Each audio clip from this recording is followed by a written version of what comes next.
Good morning everyone. I hope you all are doing fine. आपके mummy papa भी अच्छे होंगे, अपनी मम्मी पापा की बात भी आप मानते होंगे, और जो भी आपको स्कूल से होमवर्क दिया जा रहा है वो सारा प्रॉपरली करते होंगे। खेलना कूदना पढ़ना लिखना सभी चीज़ों में आप बैलेंस कर रहे होंगे। ठीक है, तो इसी एजम्पशन के साथ में आज हम एक नया चैप्टर स्टार्ट करने वाले हैं, और चैप्टर का नाम है सॉइल। ठीक है, तो सॉइल एक बहुत ही ज़्यादा इंपॉर्टेंट चैप्टर्स में से एक है, और आप चूँकि गांव में रहे हो तो आपको मुझे लगता है कि सॉइल के बारे में मेरे से ज़्यादा पता होगा। बस अंतर ये होगा कि आपको लैंग्वेज में लिखना नहीं आता होगा और मुझे थोड़ा सा लिखना आ सकता है। और सबसे इम्पॉर्टेंट बात ये है कि ये सब लैंग्वेज में लिखने के लिए दो तरीका है, या तो आप रट लो, बुक में जो दिया है उसको रट लो और चुपचाप से जाके उसको छाप दो, और दूसरा तरीका ये है कि आप इसको अच्छे से समझ लो और इंग्लिश आपकी अच्छी है तो आप जो है इसको अपने लैंग्वेज में लिख सकते हो। इंग्लिश अच्छी करने के लिए क्या करना पड़ेगा, उसके लिए आपको वर्ड मीनिंग्स लिखने पड़ेंगे, उसको याद करना पड़ेगा, उसका प्रोनाउंसिएशन देखना पड़ेगा। और मेरी आपसे हमेशा से यही शिकायत रही कि आप लोग वर्ड मीनिंग्स पे बहुत ज़्यादा ध्यान नहीं देते हो, तो प्लीज़ आप लोग दिया करो ध्यान। जो भी 2-3 तो पेजेस आपको पढ़ाया जाता है एक दिन में, अब उसमें मुश्किल से 4-5 वर्ड्स मिल सकते हैं, हो सकता है मैक्सिमम 10 वर्ड्स मिल जाएँ, तो उनको आप जो है लिख लिया करो, और जो है उसका वर्ड मीनिंग और उसका प्रोनाउंसिएशन तीनों ही लिख लिया करो। इतना इजी सा टास्क है। इसका फ़ायदा ये होगा कि आप लोगों की इंग्लिश और ज़्यादा अच्छी हो जाएगी। तो स्टार्ट करते हैं इस चैप्टर को। इसमें कह रहा है इंट्रोडक्शन में कि soil like air and water is one of the world's most important natural resources. जैसे हमने लास्ट जो चैप्टर पढ़ा था एयर एंड वाटर, हमने उसमें ये पाया था कि एयर और वाटर हमारे लिए कैसे कितना ज़्यादा इंपॉर्टेंट है। यहाँ तक कि जो सनलाइट है वो भी कितना ज़्यादा इंपॉर्टेंट है। और इनकी खास बात क्या थी, इनमें कॉमन क्या था कि ये सारे के सारे नेचुरल रिसोर्सेज हैं, नॉन लिविंग नेचुरल रिसोर्सेज जो हमारे लाइफ में बहुत ज़्यादा इंपॉर्टेंट रोल प्ले करते हैं, उन्हीं को क्या बोलते हैं, नेचुरल इंपॉर्टेंट नेचुरल रिसोर्सेज बोलते हैं। जैसे पानी हुआ, पानी के बिना हम सर्वाइव नहीं कर सकते, जो कि नेचुरल रिसोर्स है और नॉन लिविंग है। ऐसे ही जो है हवा है, ऐसे सनलाइट है, ऐसे मिनरल्स हैं, ऐसे बहुत सारी चीज़ें हैं। ठीक है, जो हमारे लाइफ में बहुत ज़्यादा इंपॉर्टेंट रोल प्ले करता है। और आप इनका जो है एक नाम भी लिख सकते हो, चाहो तो आप अपनी तरफ से जो है खोजने की कोशिश करो ऐसे कौन कौन से नेचुरल रिसोर्सेज हैं जो हमारे लाइफ में बहुत ज़्यादा इंपॉर्टेंट रोल प्ले करता है, उसका आप नाम लिख सकते हो। ये एक टास्क आपके लिए हो सकता है, आपकी मर्ज़ी है, आप लिखना चाहो तो लिखो, नहीं लिखना चाहो तो कोई बात नहीं। लेकिन अगर आप लिखोगे तो आपके लिए बहुत अच्छा होगा, क्योंकि science is all about knowing things और डूइंग एक्टिविटीज़। तो आप ऐसी करके एक्टिविटीज़ कर सकते हो। तो सॉइल जो है एयर और वाटर की तरह काफ़ी इंपॉर्टेंट रोल प्ले करता है हमारी लाइफ में। आगे कह रहा है because it lies beneath our feet and is often hidden by buildings and roads, we may not often think about how much it affects our lives and how much we depend on it। तो यही कह रहा है कि चूँकि ये buildings के नीचे छुपा हुआ होता है, रोड्स के नीचे छुपा हुआ होता है, ठीक है, इसीलिए हम थोड़ा सा ज़्यादा ध्यान नहीं दे पाते हैं। लेकिन मुझे लगता है कि आप लोग गांव में रहते हो, आप लोगों को ज़्यादा पता होगा मिट्टी के इंपॉर्टेंस के बारे में, क्योंकि आप लोग के इधर साइड में खेतें ज़्यादा होती हैं, आप लोग खेत ज़्यादा देखते होंगे। तो यहाँ पे ये स्टेटमेंट उन बच्चों के लिए है जो शहर में रहते हैं, जिन्होंने ज़्यादा मिट्टी वगैरह नहीं देखी, खेती होते हुए नहीं देखी हुई होगी। ठीक है, तो वही कह रहा है कि ये जो है हमेशा ज़मीन जो है मिट्टी जो है वो हमारे बिल्डिंग्स के नीचे या फिर रोड्स के नीचे या फिर कुछ और भी अलग चीज़ों के नीचे छुपा हुआ होता है, इसलिए हमें जो है हम इसको नोटिस नहीं कर पाते, ध्यान नहीं दे पाते। हालांकि ये भी हमारे लाइफ में बहुत ज़्यादा इंपॉर्टेंट रोल प्ले करता है। अब कैसे रोल प्ले कर रहा है उस चीज़ के बारे में हम इस चैप्टर में समझने की कोशिश करेंगे। व्हाट इज़ सॉइल, सॉइल है क्या चीज़ आखिर। सॉइल के बारे में कह रहा है it is the material found on the earth surface that is composed of organic and inorganic materials. तो सॉइल जो है एक ऐसा मटेरियल है जो अर्थ के सरफेस से पाया जाता है, अर्थ की ऊपरी सतह पे पाया जाता है, that is composed of organic and inorganic materials. ये ऑर्गेनिक और इनऑर्गेनिक मटेरियल से मिलकर बना हुआ हो सकता है, जैविक और अजैविक हिंदी में बोलते हैं इसको। ठीक है, तो सॉइल जो है वो ऐसे नहीं कि शुरू से ही सॉइल था, कुछ ऐसे मटेरियल्स थे जो ऑर्गेनिक, कुछ मटेरियल्स थे, कुछ इनऑर्गेनिक मटेरियल्स थे, इनको मिला के क्या बना दिया गया, इनको मिला के कुछ ऐसा प्रोसेस हुआ, धीरे धीरे करके बहुत सारा समय लगा। उसके बाद ये सॉइल के फॉर्म में कन्वर्ट हो गया, मिट्टी के फॉर्म में कन्वर्ट हुआ। Soil varies due to its structure and composition. तो सॉइल जो है वो अलग अलग जगह पे अलग अलग तरह का होता है। उसके पीछे कारण क्या है, क्योंकि इसका स्ट्रक्चर डिफरेंट होता है और कंपोजिशन डिफरेंट होता है। अलग अलग क्लाइमेटिक कंडीशंस होती हैं, हमने क्लाइमेट्स के बारे में थोड़ा बहुत पढ़ा था, ठीक है। तो अलग अलग जगह पे अलग अलग तरह का माहौल होता है, अलग अलग तरह का जो है मौसम होता है, ठीक है। यही कारण है कि अलग अलग जगह की मिट्टी अलग अलग तरह की होती है, क्योंकि वहाँ की मिट्टी का स्ट्रक्चर डिफरेंट हो सकता है और कंपोजिशन, उसमें कौन कौन सी चीज़ों से वो मिट्टी मिलके बनी हुई है वो अलग हो सकता है।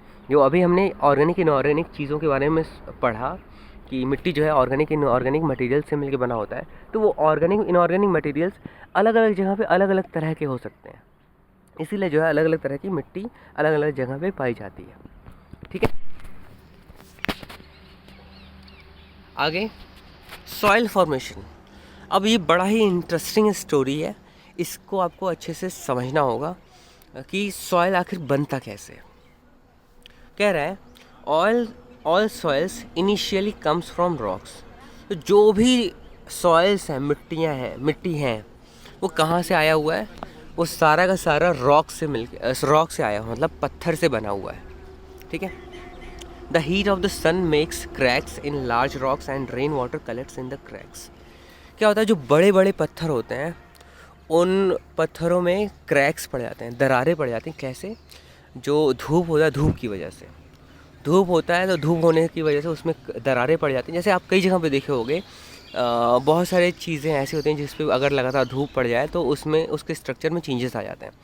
वैसे ही जो रॉक है, रॉक में दरारें पड़ जाती हैं, सनलाइट बहुत दिनों से अगर उसे पड़ रही है, तो बहुत ज़ोर की सनलाइट पड़ रही है तो उसमें दरारें आ जाती हैं। दरारें आने के बाद जब बारिश होती है, बारिश की वजह से पानी जो है उन दरारों में जाके इकट्ठा हो जाती हैं। In winter the water in the cracks freezes to form ice which needs space to expand. फिर क्या होता है, जब बारिश का मौसम ख़त्म होता है और जो है पानी अंदर ही ट्रैप्ड है रॉक के अंदर, अब क्या होता है, ठंड का मौसम आता है। ठंड के मौसम में वो जो पानी था, पानी बर्फ़ के फॉर्म में जम जाता है। ठंड के मौसम में तो पानी कई बार जम ही जाता है अगर बहुत ज़्यादा ठंड पड़े तो बर्फ़ जब जम जाती है उसके बाद बर्फ़ को एक्सपैंड करना होता है। एक्सपैंड मतलब और ज़्यादा फूलना होता है। The rocks break into pieces due to tremendous pressure exerted by ice for expansion.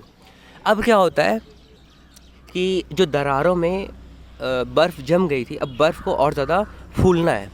अब अंदर से जो है बर्फ़ बहुत ज़्यादा प्रेशर डाल रहा है पत्थरों के ऊपर, तो बर्फ़ जब फूलेगा धीरे धीरे करके, या बहुत ज़्यादा अंदर से प्रेशर डालेगा, बहुत ज़्यादा ज़ोर लगाएगा पत्थरों के ऊपर, तो पत्थर जो है अलग अलग टुकड़ों में टूट जाता है। टूट क्यों रहा है? क्योंकि जो आइस है उसको एक्सपैंड करना था और वो अंदर से प्रेशर दबाव डाल रहा है, बहुत ज़्यादा फोर्स लगा रहा है, इसी की वजह से जो पत्थर था वो टूट चुका है, ठीक है। फिर आगे कह रहा है strong wind blow against rocks. फिर बहुत तेज़ सर्द हवाएं चलती हैं, वो जो है पत्थरों पे टकराती हैं। Reverse that flow down the mountain carry pieces of these rocks in the form of stones. तो जहाँ पे वो पत्थरें थीं, अब वो छोटे छोटे स्टोन्स के फॉर्म में कन्वर्ट हो चुकी हैं। अब हवा की वजह से वो जो स्टोन्स थे वो पानी के साथ में नीचे गिरने लग रही है, ठीक है। जो भी पानी या फिर रिवर निकल रही थी, जो है नदी निकल रही थी किसी पहाड़ में से, तो वो नदी के साथ में पानी जो रिस रहा था उसके साथ में छोटे छोटे पत्थर के टुकड़े भी वहाँ से नीचे गिरने लग रहे हैं। Due to rubbing of the stones against each other small pieces are formed till they become tiny particles of soil. अब क्या होगा कि वो जो छोटे छोटे टुकड़े पत्थर के थे वो एक दूसरे से टकराते हैं। टकराने से क्या होता है, घिसता है वो। जब पत्थर घिसने लगेगा तो वो पाउडर के फॉर्म में या बिल्कुल छोटे छोटे टुकड़े के फॉर्म में कन्वर्ट हो जाएगा, और वही जो बिल्कुल छोटे छोटे टुकड़े के फॉर्म में कन्वर्ट होता है उसी को क्या बोलते हैं, सॉइल। तो बेसिकली सॉइल क्या है, अगर पत्थर को पाउडर के फॉर्म में आप कन्वर्ट कर दो तो वही एक तरीके का सॉइल है, ठीक है। तो आई होप ये भी क्लियर हो गया होगा आपको कि सॉइल फॉर्मेशन कैसे हो रहा है। सबसे पहले क्या हो रहा है कि जो बड़े बड़े पत्थर थे, पत्थरों में दरारें पड़ रही क्योंकि उस पर धूप पड़ रहा है और दरारों में जाके पानी इकट्ठा हो जा रहा है बारिश के मौसम में।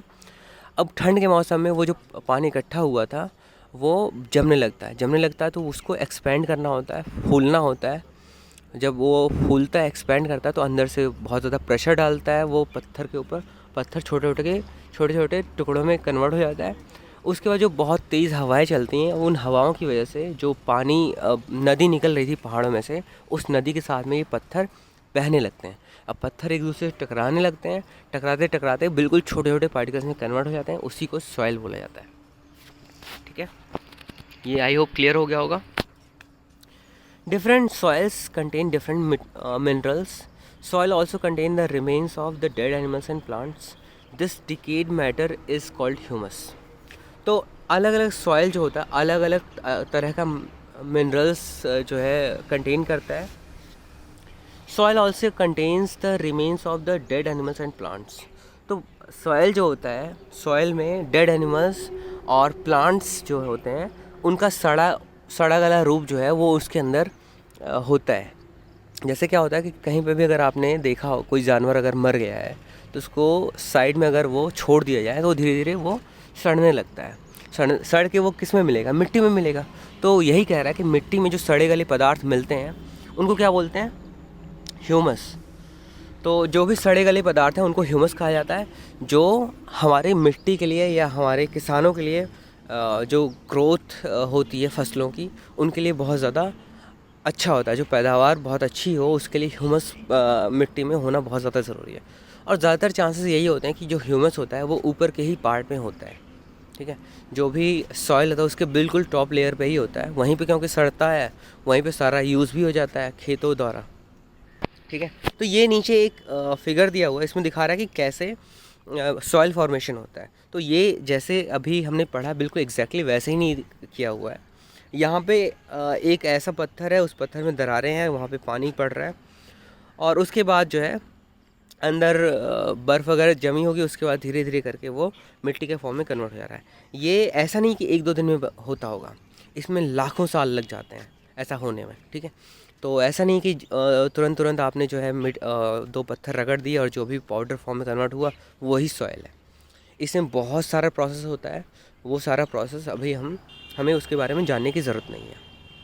ठीक है, तो आई होप यहाँ तक आपको सब कुछ अच्छे से क्लियर हो गया होगा, सॉइल फॉर्मेशन एटलीस्ट क्लियर हो गया होगा। ठीक है, बाकी हम नेक्स्ट लेक्चर में कवर करेंगे। तब तक के लिए थैंक यू।